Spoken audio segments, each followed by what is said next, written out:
It is exactly 2:14 a.m. in the heart of London. While the city remains shrouded in a thick, suffocating fog, and the world sleeps in blissful ignorance, the final, fragile cord connecting Prince Harry to the British monarchy is being brutally and physically severed. What is unfolding at this precise moment is not a routine security check or a scheduled maintenance of royal property. These are elite members of the Royal Protection Squad, moving with the precision of a tactical unit, acting under an emergency midnight decree signed just hours ago by King Charles III himself. The rain lashes against the ancient cobblestones of St. James's as these dark-suited figures physically block the entrance to a covert archival vault, their faces stone-cold, and eyes scanning for any sign of resistance. They are not here to protect a prince. They are here to evict his ghosts. At exactly 2:20 a.m., representatives acting on behalf of the Duke and the Duchess of Sussex were physically escorted off the premises. They weren't just asked to leave. They were legally removed under the looming threat of treason charges. In a matter of seconds, an immediate emergency order froze a $45 million hidden royal trust, effectively locking the Sussexes out of their most prized remaining asset and their last financial lifeline. This is no longer a simple family feud or a public relations battle played out in the tabloids. This is a complete, ruthless, and institutional eradication of a bloodline's privileges. And the catalyst for this midnight raid involves the one the palace swore they would protect until the end of time, Princess Diana. If you are as shocked by this midnight raid as we are, hit that subscribe button and turn on notifications right now. The mainstream media is completely banned from reporting the details of the documents we are about to discuss. But we have the inside track on the move that has changed the monarchy forever.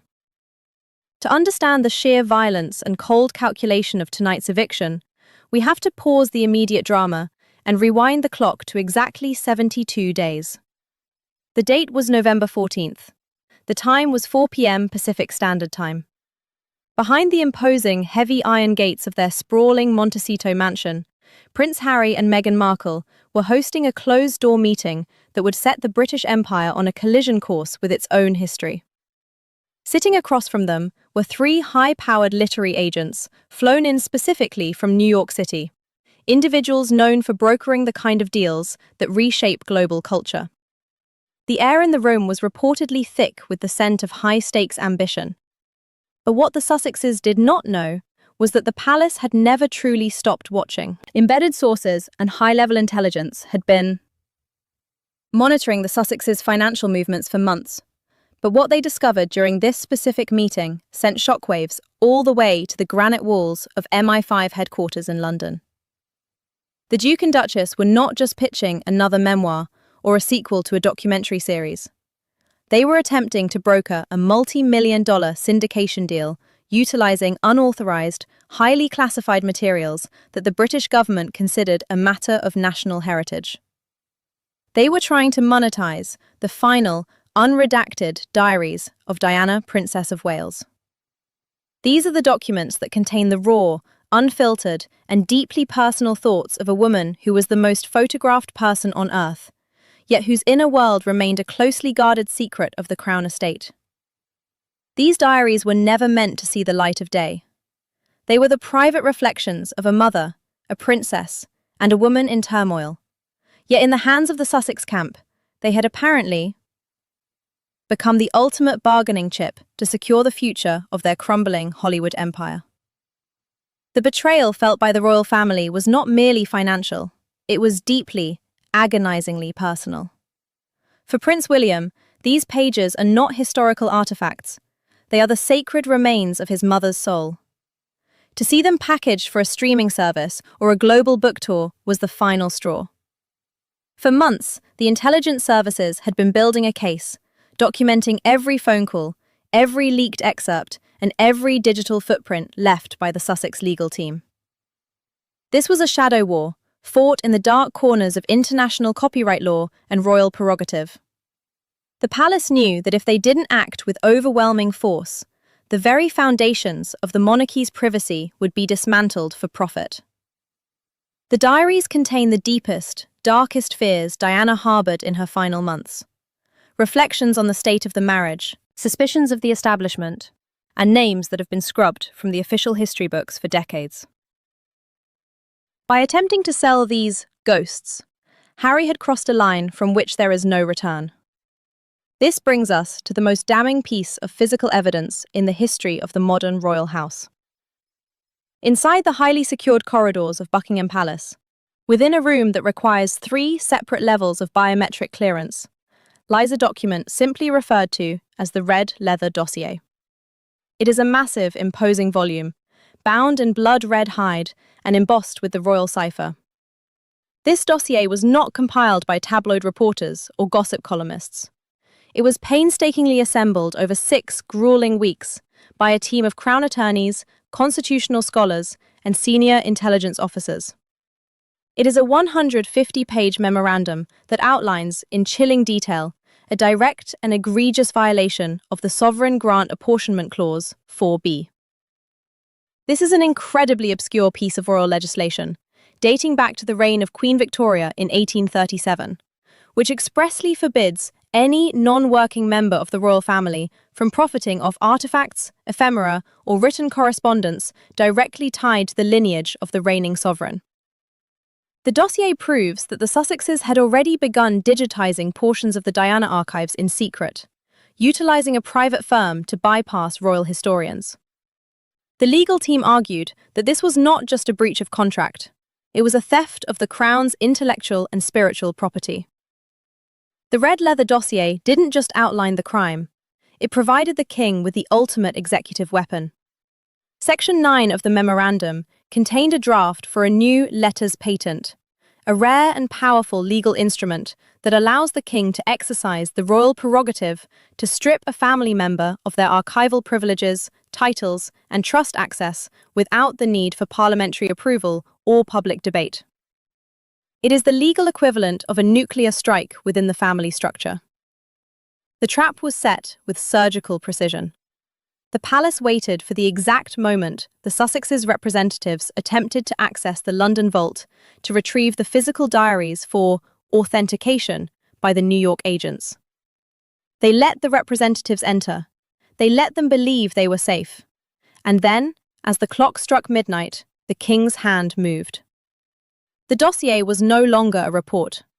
It was a death warrant for Harry's royal status. All it needed was the final signature to trigger a cascade of legal erasures that would move faster than the Sussexes' lawyers could ever hope to react. The weight of centuries of tradition was about to be dropped on the Duke of Sussex, and the world was about to witness the true meaning of the King's justice. The atmosphere inside the Windsor Library on that fateful Tuesday afternoon was not merely tense, it was suffocating. The air seemed to vibrate with a frequency of pure, unadulterated conflict. Outside, the sky over Berkshire had turned a bruised purple, and the rain began to drum against the leaded glass windows with a rhythmic, haunting persistence. King Charles III sat behind a massive 18th-century mahogany desk that had once belonged to George III, his frame looking smaller than usual, buried under the immense, crushing weight of the 1,000-year-old institution he now leads.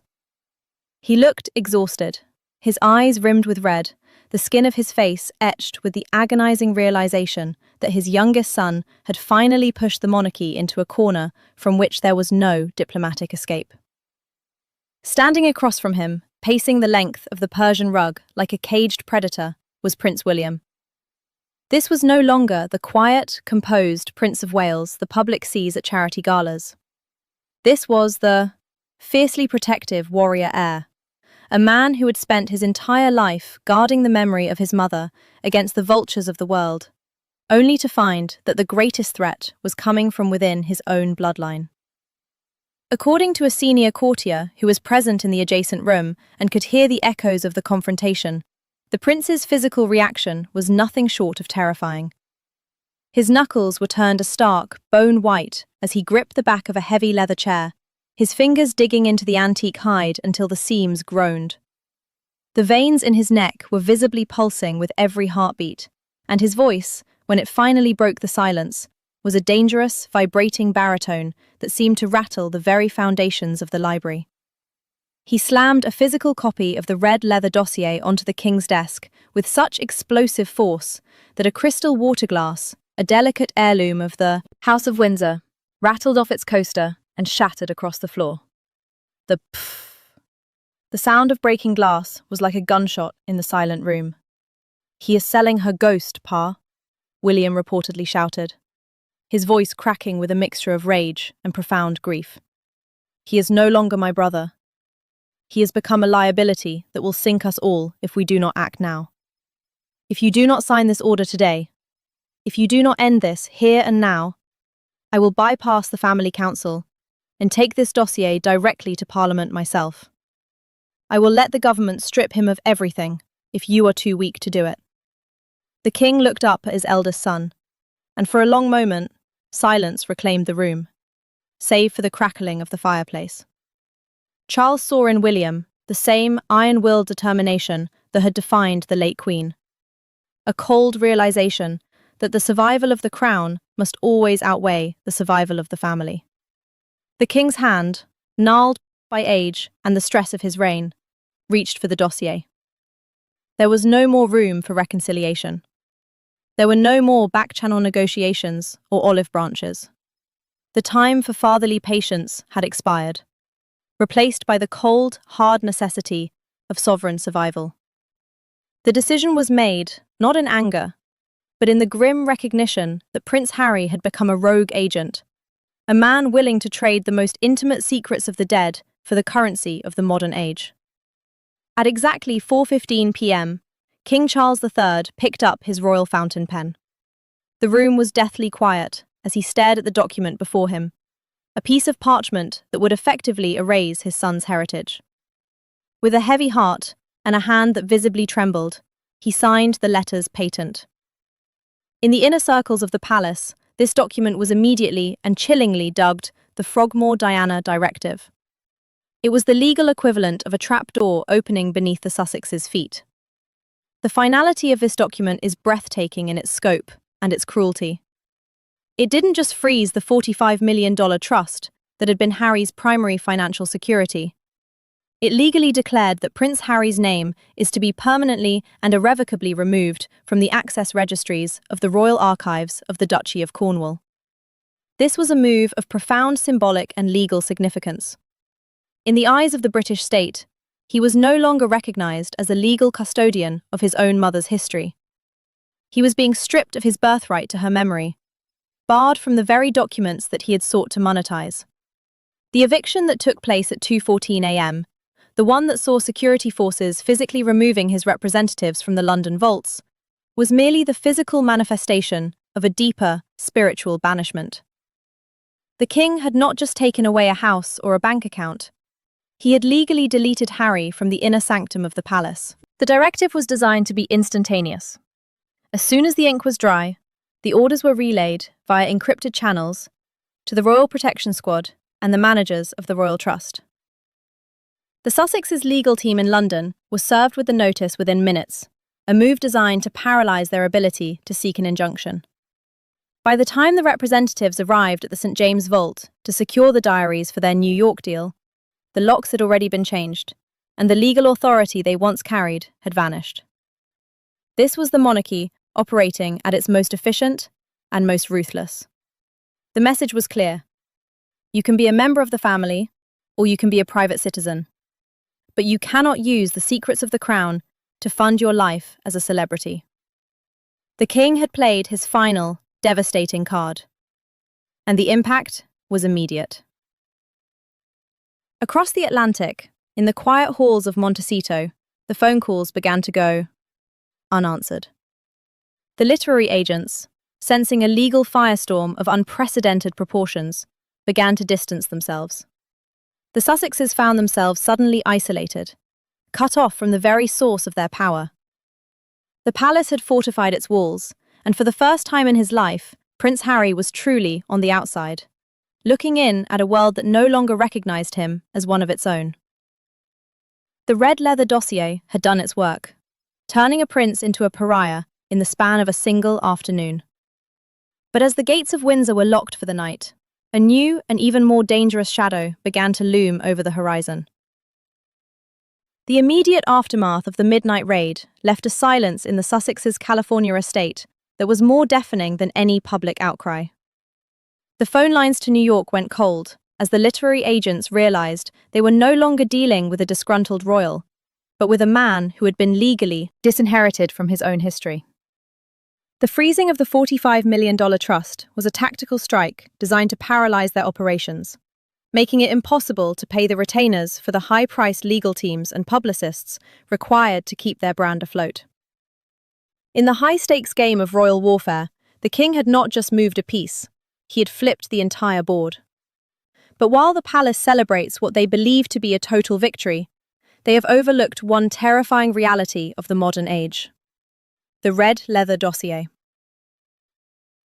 was built on the assumption that the diaries were physical artifacts, treasures of paper and ink held within the stone walls of London vaults. They underestimated the digital ghost that Prince Harry had been preparing long before the king ever picked up his fountain pen. The palace thought they had stopped the leak by changing the locks at St. James, but what the intelligence officers failed to account for was the existence of a secondary, encrypted digital archive moved out of the United Kingdom years ago. This is where the narrative shifts from a family dispute into a global intelligence thriller. Sources deep within the international banking community whisper of a highly secure, private safety deposit box sitting 3 levels underground in a sterile, temperature-controlled facility in Geneva, Switzerland. This vault does not belong to the Crown. It does not fall under the jurisdiction of the British Letters Patent. It is a sovereign territory of private wealth, protected by the most stringent privacy laws on the planet. This box, allegedly marked only with the number 1997, the year of Diana's death, requires more than a key or a legal order to open. It requires a single, unique, biometric fingerprint. It requires the physical presence of Prince Harry. Inside that Geneva vault sits the ultimate nuclear option. It is a high-capacity, military-grade encrypted drive containing high-resolution scans of every single page of the Diana diaries, including the sections the palace thought had been destroyed decades ago. These are the pages where Diana detailed her fears of the institutional machine, her private thoughts on the future of the monarchy under Charles, and her raw, unfiltered assessments of the men who would one day be king. If Harry triggers this option, if he decides that the destruction of his birthright justifies the total exposure of the monarchy's secrets, the fallout will be global. He is no longer just a son fighting for his inheritance. He is a man with his back against the wall, holding the detonator to his family's legacy. The palace may have won the Battle of London, but they have ignited a war that could span continents and generations. The king's advisors are now reportedly in a state of high alert, realizing that the Frogmore Diana Directive might have been the catalyst for the very disaster they sought to prevent it. By stripping Harry of his connection to the archives, they have removed his last incentive to keep the digital copies secret. When a man has nothing left to lose, he becomes the most dangerous player at the table.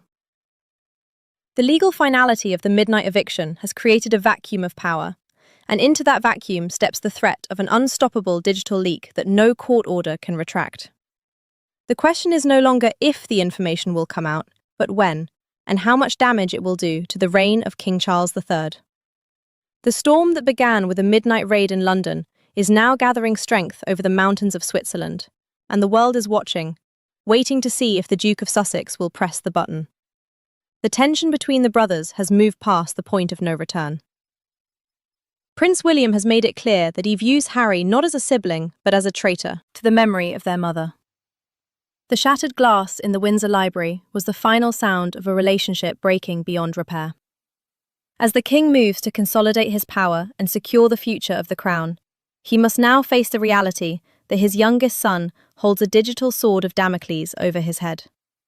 Every action the palace takes from this point on will be monitored, every move scrutinized, as the shadow of the Geneva vault looms larger with each passing day.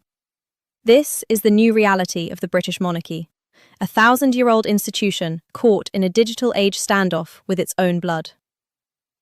Did King Charles go too far by signing the Frogmore-Diana Directive? Or did Prince William finally do what had to be done to protect the sanctity of the crown?